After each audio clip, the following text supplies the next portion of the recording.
সেই আঙিনা আর দেখি না। গরম রোদে ভর দুপুরে শিয়াল ডাকা সন্ধ্যার পরে ছুটে গেছি।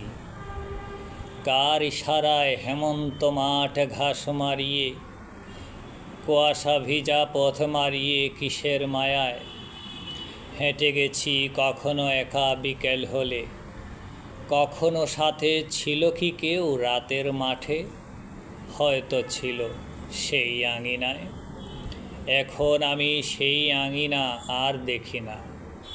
রাস্তার পাশে ধানের খেতে রঙিন ফড়িং, খালের ধারে কচুরিপানা দেখার ছলে, নরম রোদে খুব সকালে ফুলের কাছে ঢেউ ভেঙেছি দিঘির জলে। হাওর পাড়ি দিয়েছি আমি, কি যে মায়ায় ছুটে গেছি সেই আঙিনায়। এখন আমি সেই আঙিনা আর দেখি না। কি যে মায়া বিকেল জুড়ে মায়ার জগৎ হারিয়ে গেছে, পাই না খুঁজে পাতার ফাঁকে। এই চোখে সেই চোখ দেখি না। গোলাপ ফোটা ঘরের কোণে ইচ্ছে উড়ে, ইচ্ছেগুলো মরচে পড়া। কোথায় আমার সেই আঙিনা? এখন আমি সেই আঙিনা আর দেখি না।